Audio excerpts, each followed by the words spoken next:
دیکھیں ایک چیز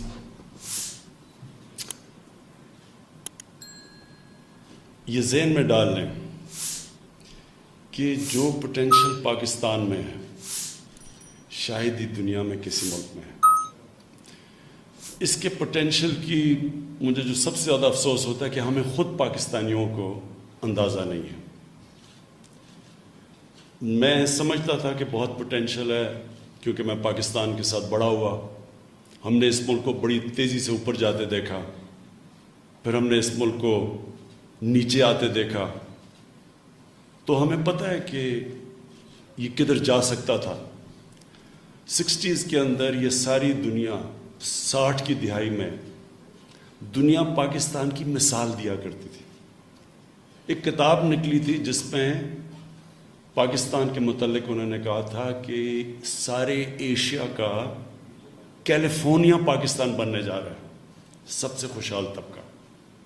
اور ہمیں وہ دن یاد ہے. اور پھر کیا ہوا ٹریجڈی پاکستان کی کہ وہ بدقسمتی سے اس ٹریجیکٹری پر نہیں گیا, وہ پھر آہستہ آہستہ نیچے آنا شروع ہو گیا. اور دنیا کی تاریخ جب آپ اٹھا کے دیکھیں گے تو آپ کو پتہ چل جائے گا کہ وہ کون سے ہر قوم کے اندر کئی اصولوں پہ چلتی ہے تو قوم اوپر چلی جاتی ہے, جب ان اصولوں سے پیچھے ہٹتی ہے تو قوم نیچے آ جاتی ہے. یہ ہمارا نہیں ہے, دنیا کی تاریخ اٹھا کے دیکھیں کیسے بڑی قوم بنتی ہے, امپائر بن جاتا ہے, پھر وہ نیچے آ جاتی ہے. تو وہ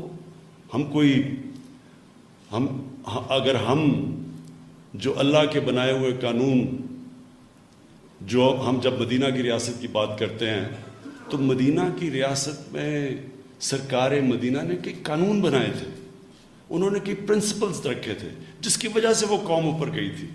اس لیے قرآن ہمیں کہتی ہے, اللہ قرآن میں ہمیں کہتا ہے کہ نبی صلی اللہ علیہ وسلم کی سنت پہ چلو, ان کی زندگی سے سیکھو. تو وہ کیوں کہتے ہیں؟ کیونکہ دنیا کی تاریخ میں اس طرح بڑا انقلاب آیا ہی نہیں. جو وہ ہوا ہے وہ تاریخ کا حصہ ہے. تو کوئی اصول انہوں نے اپنائے تھے جس سے وہ قوم اٹھی تھی, اور پھر جب وہ نیچے گئے 400-500 سال کے بعد تو وہ ان اصولوں سے پیچھے ہٹ گئے تھے. تو ہمارا بھی یہی حال ہے, لیکن مایوس کبھی نہیں ہونا چاہیے.